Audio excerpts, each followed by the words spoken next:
Thank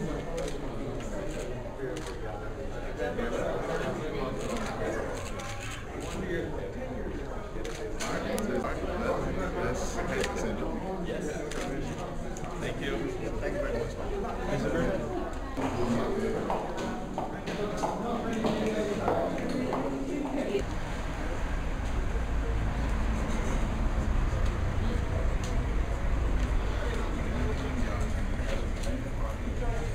Mr. Griffith, just speak something because you feel you'll be able to defend that from January 20th? Of course I will. I'm confident that I'll be able to defend it based on the representation that I will offer St. John. That will not be lacking in any way. So I'm very confident.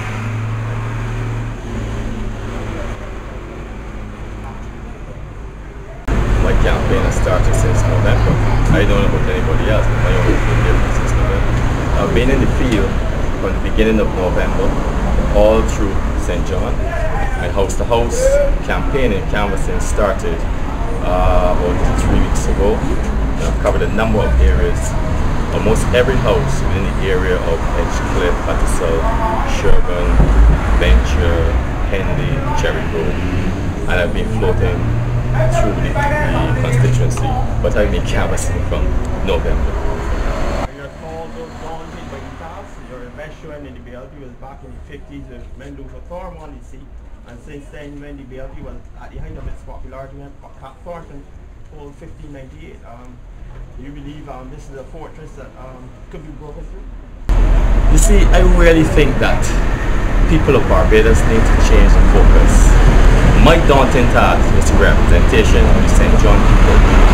Because what I've seen in St. John so far means that there's a tremendous lack of representation.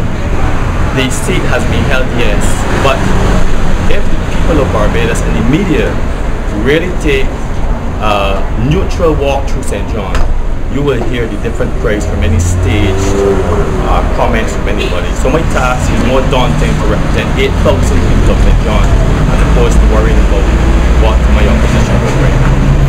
What is the response to the constituents and what are their concerns? As I said before, the main response has been people are prepared to listen, and anytime you have somebody prepared to listen and entertain you in conversation, it means they are prepared to think and be able to ask the other person, the other opposition that is coming, the same questions that I have been asking. And part of my goal and my role has been to represent the people of St. John. I have gone a step further by placing myself and challenging myself and asking the people of St. John to challenge me that if I do not live up to the representation of the St. John people, to vote me out. I know that's a scary tactic, a scary thing to say, and I'm sure that my colleagues here will be a little scared to hear me say that, but that is the height of my representation. If I don't live up to the representation and expectation of St. John, then do something about it, and not just keep me in office, because that is what has been happening over the last few years. There are too many unfinished things in St. John.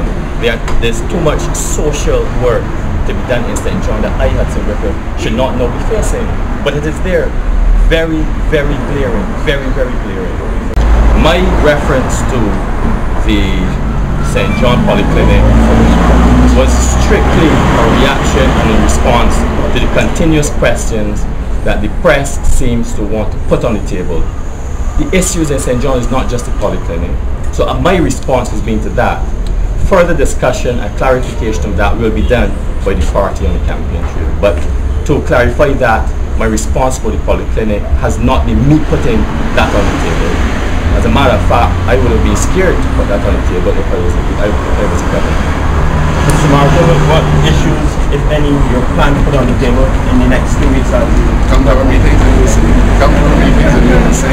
Our first meeting is going to be on Thursday night, and we plan on launching our first public platform in Edgecliff. We'll be starting at 7. Do you believe you'll be able to put a united front in party before the public of Barbados? Without doubt. The party is absolutely united and expected.